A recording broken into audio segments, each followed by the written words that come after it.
Você já sentiu que está sendo observado, mesmo quando sabe que está sozinho?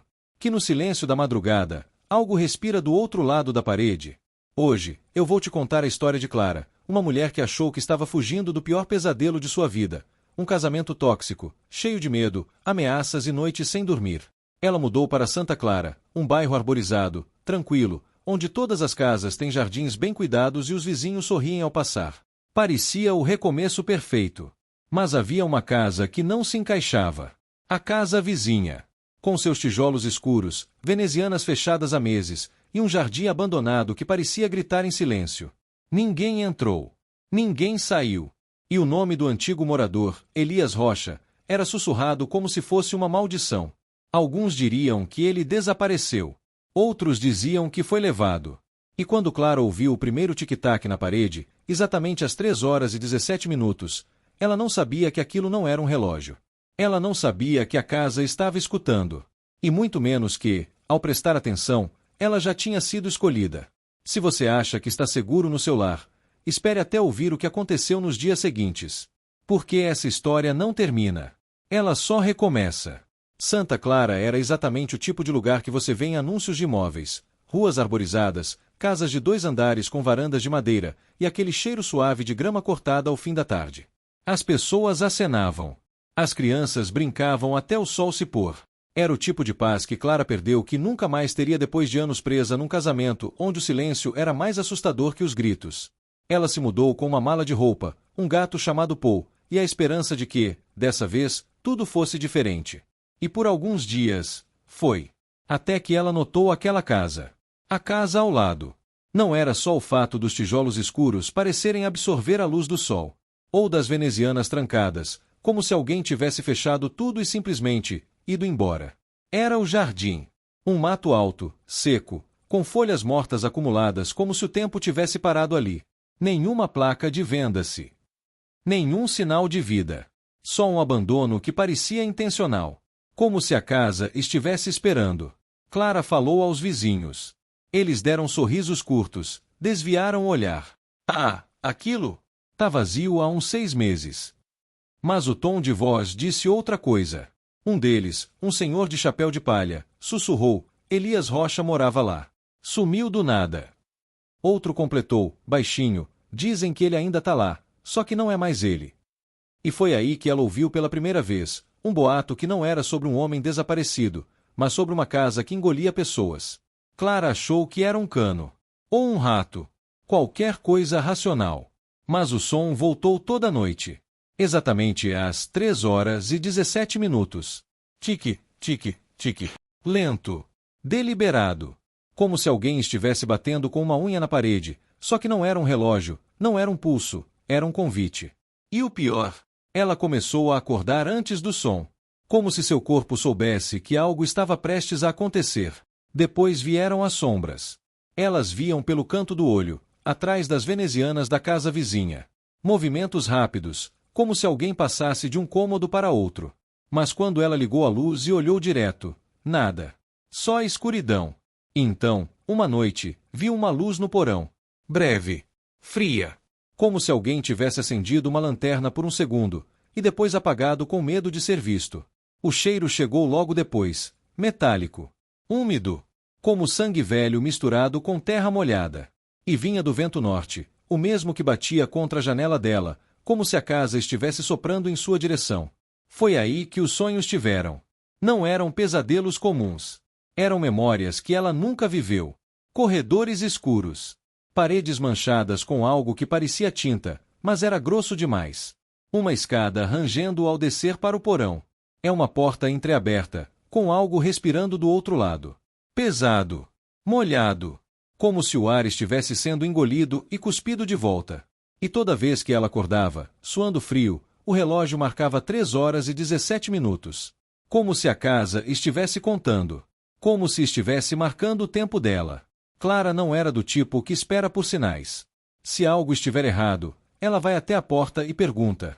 Foi assim que, numa tarde de quinta-feira, com o sol ainda alto, ela caminhou até a casa vizinha e bateu. 3 vezes. Firme. Nenhuma resposta. A madeira da porta rangeu, como se estivesse podre por dentro. O cheiro metálico era mais forte ali, quase sufocante. Ela deixou um bilhete no batente. Olá, sou a Clara, moro ao lado. Estou preocupado. Se precisar de ajuda, estou aqui. Simples. Humano. Mas no dia seguinte, o bilhete tinha sumido.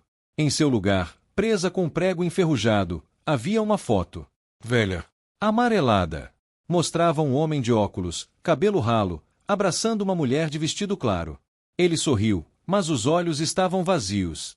Atrás, uma anotação em tinta azul, escrita com letra trêmula. Ela também ouvia. Nada mais. Nenhum nome. Nenhum dado. Só aquela frase, como um aviso, ou uma confissão. Clara sentiu o chão sumir. Porque aquilo não era um bilhete de resposta. Era uma resposta para alguém que já tinha estado ali antes. Elias Rocha ou a mulher da foto. Ou alguém que tentou ajudar, e foi engolido pelo silêncio. Foi aí que ela entendeu. Aquilo não era mais sobre curiosidade.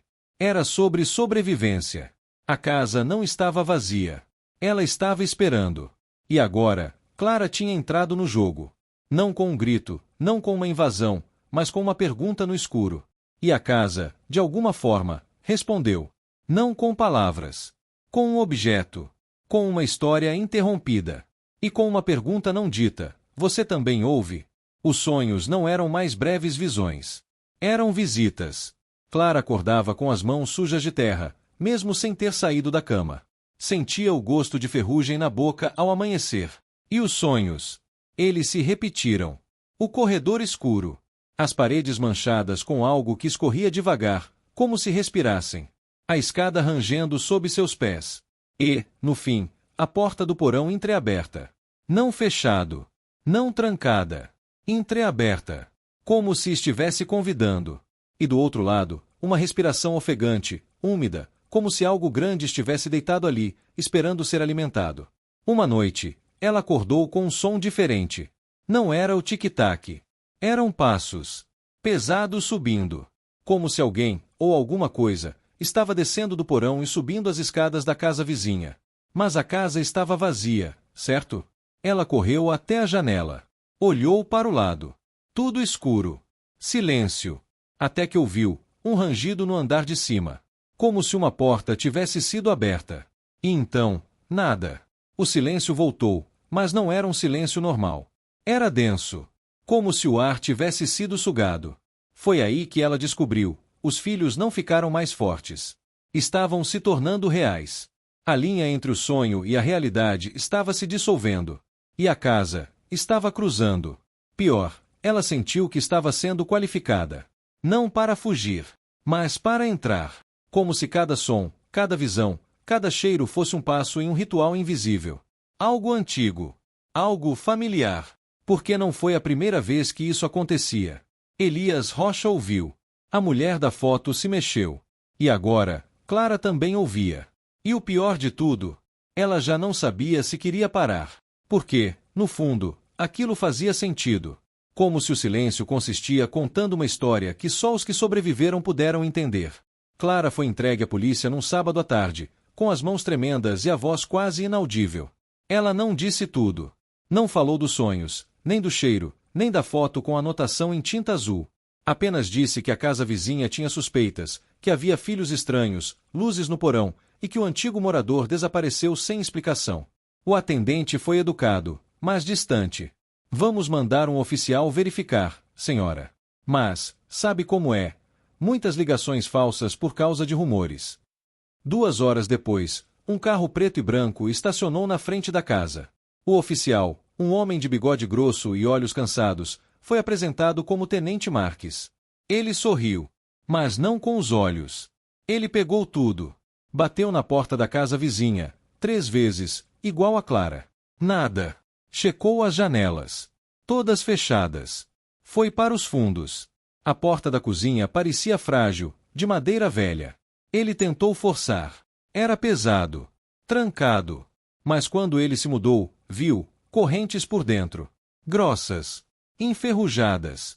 Como se alguém, ou alguma coisa, tivesse trancado tudo de dentro para impedir a saída. Marques franziu a testa e disse: isso é incomum. E foi a primeira vez que ele olhou para casa com algo além do ceticismo. Com medo. Ele prometeu voltar com mandato de busca. Não se preocupe, senhora Clara. Vamos descobrir o que está acontecendo. Mas ele nunca retornou.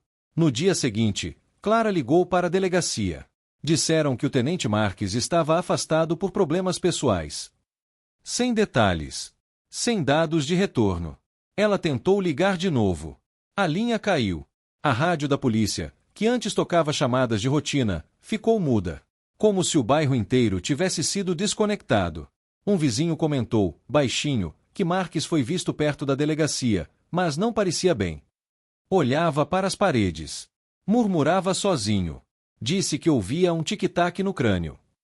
E então, sumiu. Foi afastado. Ou levado.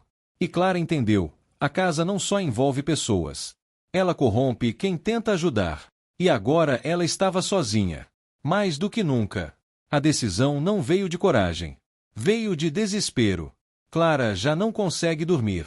Já não sabia se os filhos eram reais ou se ela estava enlouquecendo. E se a polícia não ia agir, então ela teria que descobrir a verdade.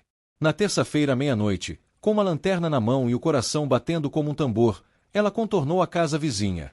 A janela da cozinha, traseira, estava trancada, mas o vidro era velho, rachado num canto. Um leve empurrão com o pé de cabra, e ele cedeu sem barulho. Como se a casa quisesse que ela entrasse. Ela pulou para dentro. O estava gelado. Mais frio do que qualquer inverno. E cheirava pior, ferro, mofo e algo doce. O interior era idêntico aos seus sonhos. Móveis cobertos por lençóis amarelados, como fantasmas congelados no tempo. Poeira em camadas grossas, como se fizeram décadas passados em meses. E no chão da sala, marcas de arrasto. Profunda. Irregulares. Como se algo tivesse sido puxado, ou rastejado, na direção ao corredor. Cada passo rangia no piso de madeira. Mas o pior não era o barulho. Era o silêncio entre os barulhos. Total. Absolutamente. Como se o som fosse engolido assim que nascesse. No fim do corredor, a escada para o porão. De madeira escura. Com degraus que se curvam para baixo, como se estivessem vivos. Ela desceu. Lentamente com uma lanterna e no fundo, uma porta de metal. Fria. Nova. Com um cadeado reluzente, como se tivesse sido colocado ontem. E não a chave. Foi aí que ela sentiu. Algo mudou, parou. O tempo parou. E o silêncio não era mais apenas ausência de som. Era presença. Como se o próprio vazio tivesse olhos. E estava olhando para ela. Uma lanterna piscou. E apagou. E no escuro, ela ouviu, não com os ouvidos. Com o corpo. Uma respiração. Do outro lado da porta. Lenta. Profundo. Como se a casa inteira estivesse dormindo, e ela tinha acabado de acordá-la. Quando Clara voltou para casa, achou que tinha escapado. Mas algo estava errado. Muito errado. Ela ligou a torneira da cozinha. Nada. Nem um som de água corrente. Acendeu uma TV. As imagens se mexiam, mas o áudio estava morto. Ela esclareceu. Sentiu o ar sair dos pulmões, o peito tremer, mas não ouviu nada. Não é ecológico. Nem reverberação. Como se o som simplesmente não existe mais. O silêncio não era externo. Era dentro dela. Como se a casa tivesse sido roubada não só seus filhos, mas a própria capacidade de ouvir. E foi nesse momento, no corredor escuro da sua própria casa, que ela viu o espelho. O reflexo era dela. Mas não era só dela. Além disso, no fundo do corredor refletido, havia uma figura. Pálida. Magra. Com olhos negros, sem brilho, como poços secos. E um sorriso. Lento. Distorcido. Como se o rosto não tivesse sido feito para sorrir. A figura não se moveu. Só ficou chocada. Então, devagar, levou os lábios ao movimento. Sem emitir algo. Mas Clara entendeu. Como se a mensagem tivesse sido gravada diretamente no seu cérebro. Agora você é parte do silêncio. Ela começou a correr. Mas seus pés não faziam barulho. Seu coração não batia, ou batia, mas ela não ouvia. Ela estava viva, mas já não pertencia ao mundo dos filhos. Foi aí que descobri a verdade mais assustadora. A casa não matava. Ela absorvia. Transformava as pessoas em parte do seu silêncio eterno. Elias Rocha não desapareceu. Ele virou sombra. A mulher da foto virou sussurro. E agora, Clara, estava se tornando eco. Um fragmento de consciência preso entre paredes que comem vozes, engolem gritos e só soltam rumores. E o pior, ela já não queria sair. Porque, no fundo, o silêncio era confortável. Era familiar. Era como o casamento que ela fundou, só que pior. Porque ali, ninguém podia ouvir você gritar. E você nem consegue ouvir o mesmo. Dias depois, um caminhão de mudança estaciona na frente da casa ao lado. Um homem jovem, de mochila nas costas e ar cansado, tira as caixas com um sorriso. Finalmente um lugar sossegado. Ele diz ao vizinho, que apenas acena, evitando olhar para a casa de Clara. As janelas continuam fechadas. Nenhuma luz. Nenhum movimento. Como se estivesse vazio há anos. Mas o novo morador não sabe disso. Não sabe que, nessa casa, o silêncio não é paz. É fome. E ele, sem perceber, já está sendo observado. Pela veneziana entreaberta. Pelo jardim abandonado. Pelo próprio é que parece parar quando ele passa perto da parede comum. Na terceira noite, ele acorda. 3h17. O relógio marca a hora com precisão. Então, tic-tic, lento, familiar, como se já tivesse ouvido antes.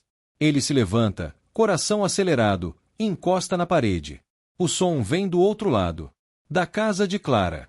Ele bate. Nada. Chama e nada. Volta para a cama, tentando encontrar uma explicação. Deve ser um cano. Um relógio velho.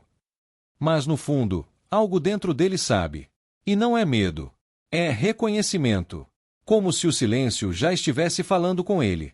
E ele, sem querer, já tinha começado a ouvir.